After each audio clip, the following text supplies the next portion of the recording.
இங்க இந்த நபர் தன்னுடைய நண்பனை மாடியில இருந்து கீழே தள்ளி விட்டு கொலை பண்ணிடுறாரு. ஏன் இப்படி பண்றான்னா, கொஞ்ச நேரத்துக்கு முன்னாடி அவனுடைய நண்பன் வாங்கின லாட்டரி சீட்ல $1,000,000 கிடைச்சிருக்கு. இதை கேட்ட அவனுடைய நண்பன், இந்த லாட்டரி சீட் நம்ம தான் யூஸ் பண்ணணும் அப்படின்னு நினைச்சிட்டு இப்படி பண்ணிட்டான். கீழே விழுந்த லாட்டரி சீட் எடுக்க வர்றான். ஆனா அவனுடைய நண்பன் கையில அந்த லாட்டரி சீட் இல்ல.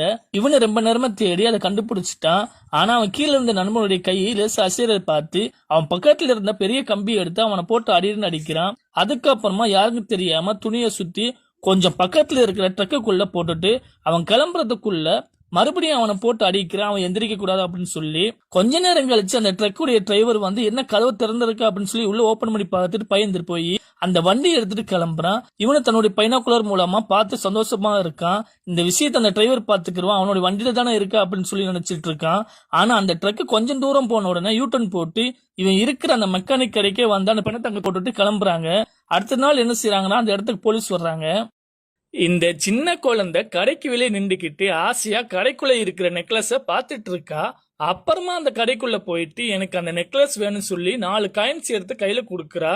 இவரு அந்த குழந்தைய பார்த்துட்டு இந்த சின்ன குழந்தை இவ்வளவு தைரியமா யாரையும் கூட்டிட்டு வராம இவ்வளவு பணம் கையில கொடுக்கறாள் அப்படின்னு சொல்லி நினைக்கிறாரு. அப்ப அந்த சின்ன குழந்தை சொல்லுது, இந்த நெக்லஸ் என்னுடைய அக்காக்கு தான் வாங்குறேன். சின்ன வயசுல இருந்து என்னை கவனிச்சு ஒரு தாய் எப்படி பாப்பாங்களோ அந்த அளவுக்கு பாத்துருக்காங்க. அம்மா அப்பா எங்களுக்கு கிடையாது அப்படின்னு சொல்றா. எல்லாமே எனக்கு ஆசையா வாங்கி தந்திருக்காங்க. ஆனா இன்ன வரைக்கும் அவளுக்குன்னு எதுவுமே வாங்கினது கிடையாது அப்படின்னு சொல்றா. இதை கேட்ட அந்த கடைக்கார அந்த சின்ன குழந்தைக்கு அந்த நெக்லஸ் பேக் பண்ணி கையில கொடுக்க போறாரு.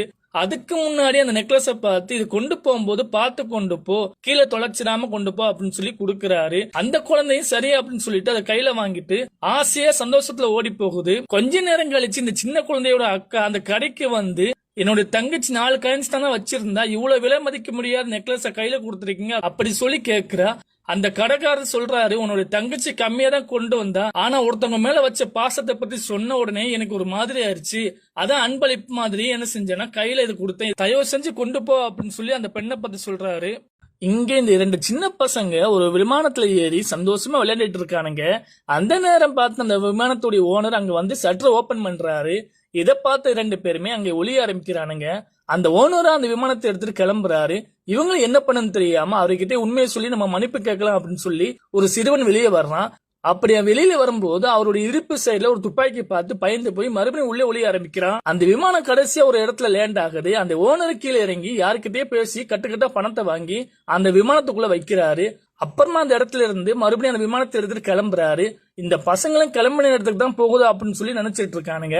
அப்போதான் அங்க இருந்த ஒரு சின்ன பையன் அந்த பேக்கை ஓபன் பண்ணி பாக்குறான். அதுக்குள்ள ஒரு வெடி செட் பண்ணி வச்சிருக்கானுங்க. இந்த 2 பேருமே பயந்து போய் இதுக்கு மேல இங்க இருக்க கூடாதுன்னு நினைச்சிட்டு அவர்கிட்ட சொல்லிடணும் அப்படின்னு சொல்லி கதவு திறந்து போய் பாக்குறானுங்க. அங்க அந்த பைலட் இல்ல, அந்த விமானத்துடைய கதவு திறந்து இருக்கு. அப்பதான் அந்த பசங்க புரிஞ்சுக்கிறானுங்க இங்க ஏதோ ஒரு பிரச்சனை நடக்க போகுது அப்படின்னு சொல்லி.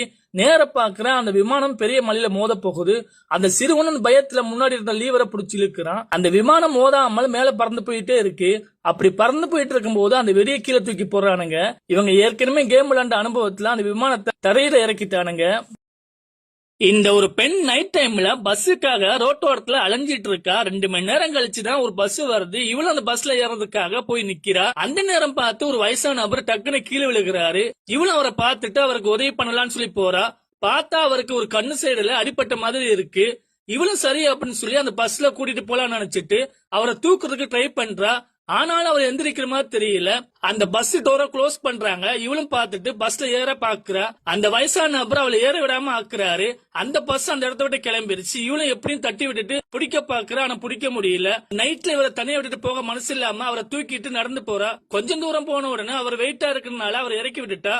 அந்த நேரம் பார்த்து ஒரு கால் டாக்ஸி கிராஸ் பண்ணி போகுது. இவளு ஓடி போய் அந்த டக்குன்னு அந்த கால் டாக்ஸி நிப்பாட்டிட்டா. சரி அதுல ஏறலாம்னு நினைச்சிட்டு அந்த வயசான நபரை பாக்குறா. அந்த வயசான நபர் அங்க இல்ல. என் கூட வந்த வயசான நபரை நீங்க பாத்தீங்களா அப்படின்னு சொல்லி கேட்க, அந்த காரக்காரன் வந்தல இருந்து நீ மட்டுமா நிக்கிற அப்படின்னு சொன்ன உடனே இவளுக்கு பயமா போயிருச்சு. உடனே என்ன செய்யறான்னா கார்ல ஏறி கிளம்புறா. கொஞ்சம் தூரம் போன உடனே ஒரு பஸ் ஆக்சிடென்ட் ஆகி அத்தனை பேர் இறந்து போயிட்டாங்க. பார்த்தா இவ மிஸ் பண்ண பஸ் தான். இந்த ஒரு சைனா பொண்ணு ஒரு கண்ணு தெரியாத வயசான நபரை கவனிக்கிறதுக்காக வந்திருக்கா. இருந்தாலும் இந்த பொண்ணுக்கு அவருக்கு உண்மையிலே கண்ணு தெரியாத இவர் நடிக்கிறாரா சந்தேகப்படுறா. இவர் சாப்பிடும் போது இந்த பெண்ணை பார்த்துட்டு தான் சாப்பிடுறாரு. இந்த வீட்டுல இருந்து 2 பேர் தான் தங்கி இருக்காங்க.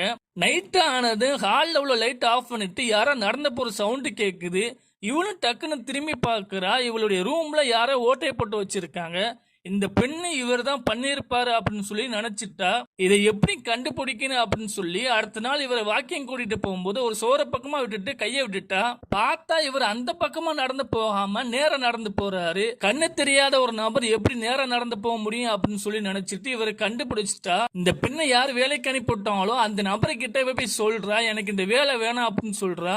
அந்த நபரை நீ தான் பார்க்கணும், உனக்கு அதிகமா சம்பளம் தரான் அப்படின்னு சொன்ன உடனே வேற வழி இல்லாம அந்த பெண் அங்கேயே தான் வேலை பார்க்கிறா. ஒவ்வொரு நாளும் தூங்கும் போது பயத்துல தான் தூங்குறா. இதை எப்படி கண்டுபிடிக்கணும் அப்படின்னு சொல்லிட்டு அன்னைக்கு நைட்டு அந்த ஹால்ல உள்ள லைட் ஆஃப் ஆனது நைட்ல என்ன செய்யறான்னு நடந்து போய் பார்க்க போறா. அந்த பக்கமா ஒரு நடந்து போற சவுண்டு கேக்குது.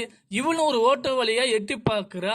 பார்த்தா அந்த வயசான நபர் தான். டக்குன்னு இவளுடைய கண்ணுல கத்திய வச்சு குத்திட்டாரு.